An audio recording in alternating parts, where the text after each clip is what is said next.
She'll knock this out. She'll be sitting down. Yeah, okay, she's sitting down. He doesn't ghost people. He explodes. When Quentin Tarantino drops an actor, it doesn't fade out. It blows up. Question: I'm not your slave, and you're not my master. You can't make me dance to your tune. I'm not. Tarantino doesn't do subtle. He's the kind of director who will defend an actor's performance until the day he dies or publicly burn bridges if you cross him. With Quentin, being loyal is like a movie. So is betrayal.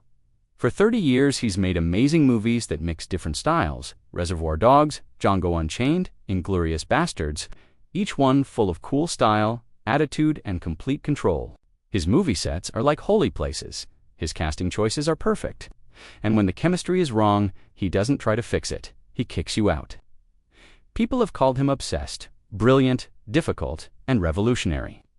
But behind that genius is a hard line, and if you're on the wrong side of it, you're not just cut out, you're completely erased. Pulp Fiction, Jackie Brown, The Hateful Eight. Tarantino doesn't just write conversations, he creates legends. But those legends only work when the actors match his energy. When they don't, the clash is explosive. And there's been actually almost no competition to show him that there can be anything else. He's worked with legends like Uma Thurman, Samuel L. Jackson, Christoph Waltz, and Brad Pitt. But some never came back. Here are 6 actors Quentin Tarantino locked out of his movie world, and why he never looked back. By the end of this video, you'll understand why he hated these stars. Number 1. Lawrence Tierney. Lawrence Tierney was supposed to be the tough old guy in Reservoir Dogs, a stone-faced legend from old crime movies. Tierney had the kind of scary screen presence Tarantino loved. Casting him as Joe Cabot seemed perfect, until the cameras started rolling and everything went crazy. Behind the scenes, Tierney was a nightmare. Not in a dramatic diva way, but in a wild, unpredictable way. He'd forget his lines, yell at crew members, and argue with Tarantino all the time. During one famous incident, he reportedly got into a screaming fight with Quentin over how to block a scene. And when Tierney stormed off set, Tarantino followed him out and fired him right there. Later, Tarantino told an interviewer, "It was like dealing with your crazy uncle who's off his medication." That wasn't an exaggeration. Other cast members confirmed the chaos. Michael Madsen said Tierney's presence changed the entire feeling of the set. Every day became a gamble. Could they get through the scene before Tierney exploded? Tarantino, who loves precision and energy, couldn't handle it.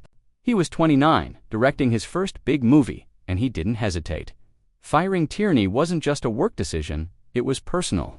He'd written the character for him, but when the vibe turned toxic, he cut him out emotionally long before the cameras finished rolling.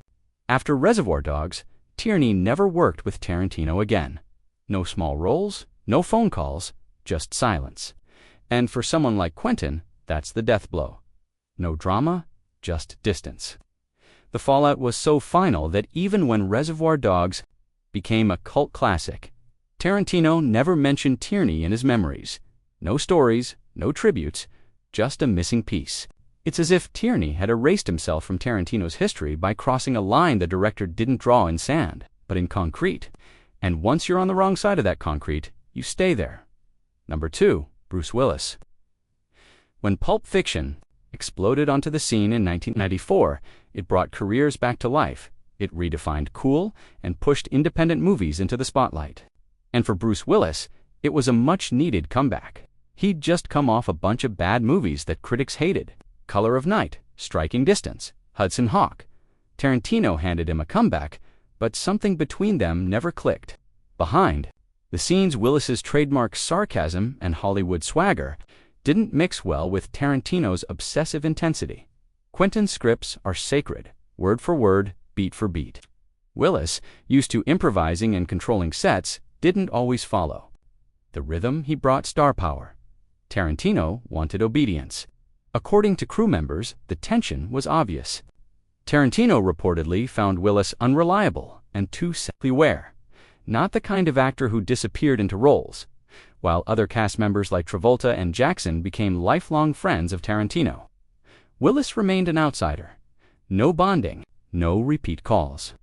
Even in interviews years later, Tarantino rarely mentions Willis.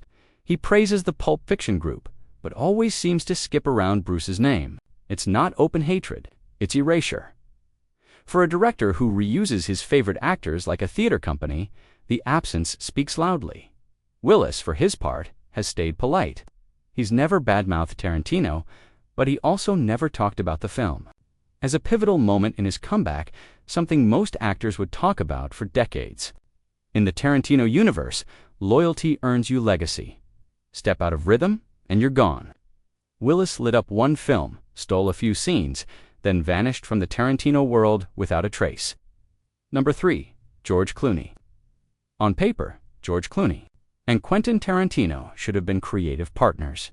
They worked together on From Dusk Till Dawn, a vampire crime mix that gave Clooney his first major post-movie role and let Tarantino flex his genre-mixing muscles as screenwriter and co-star. The film became a cult hit, but their partnership didn't grow, and the reason wasn't hidden behind closed doors. It was spoken out loud.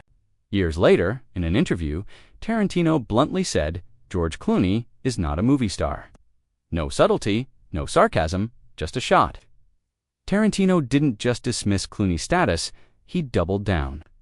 Challenging people to name any of Clooney's truly great films after 2000, Clooney didn't let it slide. In his own response, he said he was irritated and defended his body of work, subtly reminding Tarantino that Ocean's 11, Syriana, and Michael Clayton weren't exactly small-time efforts, but the damage was done. Their respect was gone. Tarantino's attack wasn't random. He's a purist. He values actors who disappear into roles, not those who carry red carpet charm into every scene. Clooney, too, Tarantino, was Hollywood polished, safe, bankable, slick, not dangerous, not raw, not the kind of actor who fits in a Tarantino world of blood, revenge, and psychological dirt. After From Dusk Till Dawn, Clooney never appeared in another Tarantino project. Not a small role, not a script, not even a whisper of a reunion. And considering how often Tarantino recycles his cast, bringing back the same actors across decades, that's a statement. Clooney moved on. His career soared. He won Oscars, directed films, headlined franchises, but his name vanished from Tarantino's vocabulary. When pressed on it in interviews, Quentin rarely flinches. He doesn't apologize, he doesn't revisit the topic, just silence and the faint taste of dislike. In a business where relationships are money, Clooney became just another name, Tarantino. Left behind, not with drama, with dismissal, and for Tarantino, that's worse than a fight. It's being edited out of the final cut. Number 4. Spike Lee. This wasn't just creative tension, this was a public firestorm. Two giants of film clashing over race, responsibility, and who gets to tell what story. Spike Lee has never been one to hold his tongue. And when Quentin Tarantino's Jackie Brown hit theaters in 1997, Lee took direct aim at Tarantino's use of the N-word. "I'm not against the word," Lee said, "and I use it, but Quentin is obsessed with the word. What does he want to be? Made an honorary black man."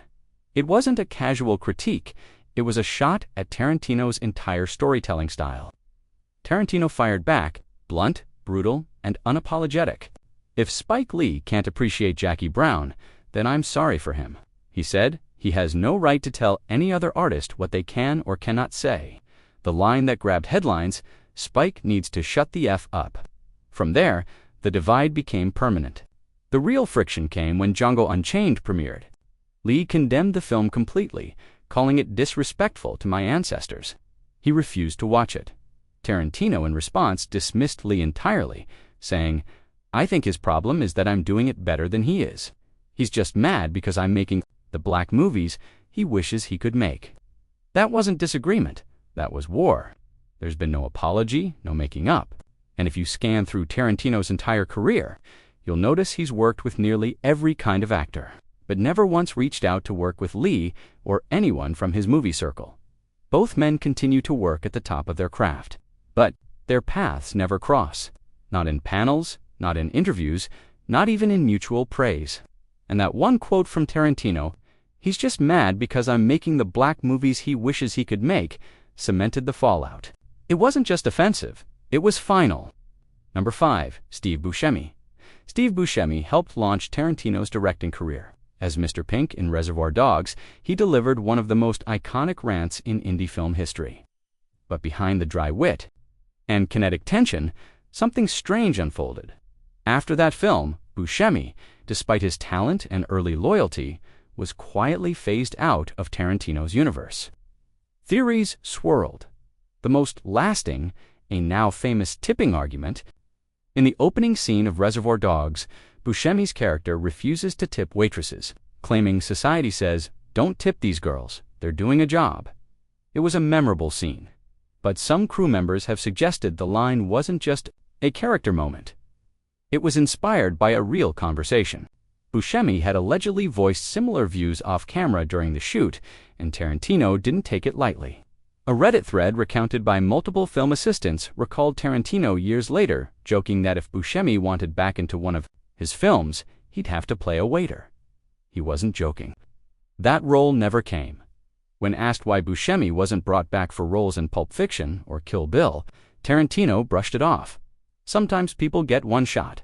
That's the story. A cold answer considering how many other Reservoir Dogs actors, like Michael Madsen and Tim Roth, became regulars. Buscemi never complained publicly. He went on to deliver acclaimed performances in Fargo, Boardwalk Empire, and dozens of other projects.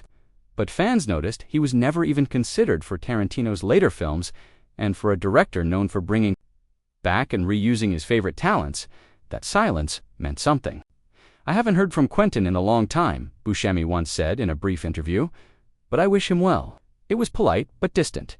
In Tarantino's world, grudges don't always explode. Sometimes they fade, slowly, quietly, until one actor's name vanishes from the casting board and never returns. Number 6. Warren Beatty. Warren Beatty was almost Bill. Not just any Bill, the Bill in Kill Bill.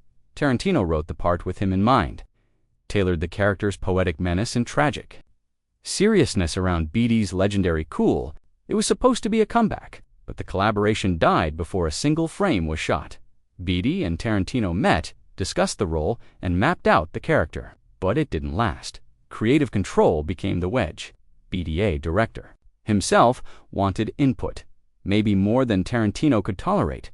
He offered suggestions, edits, tonal shifts. Tarantino wasn't having it. He was writing a revenge opera, not a collaboration. According to David Carradine, who eventually replaced Beatty, the tension was quick and absolute. Warren was trying to direct the director, he said, and Quentin doesn't play that. Tarantino never publicly slammed Beatty, but his silence said plenty. In interviews after Kill Bill, when asked about the casting change, he offered a vague line. It wasn't going to work. I needed someone who understood it wasn't their story. That quote revealed everything for Tarantino. Every scene, every word, every cut belongs to him. Beatty's suggestions weren't welcome. They were threats to authorship. And so, the part was ripped from Beatty's grasp and handed to Carradine. No announcements, no press, just a quiet replacement. Carradine would later say that Tarantino was energized after letting Beatty go like a weight had been lifted. Beatty never spoke out. No statements, no bitterness, just absence. They've never worked together since, never appeared on the same panel, never crossed each other's orbit again. And in an industry that thrives on second chances and redemptive arcs, that kind of clean break is rare. I needed someone who understood it wasn't their story. That's all Tarantino had to say. And that was the end of Warren Beatty in his world. Conclusion. In Quentin Tarantino's universe, it's not just about talent. It's about trust, loyalty, and total creative submission. Step out of sync, and it doesn't matter how big your name is, you're gone. No rewrites, no reunions, just silence. Like and subscribe if you want more untold stories from behind the camera. And let us know in the comments, who do you think deserves to be on this list?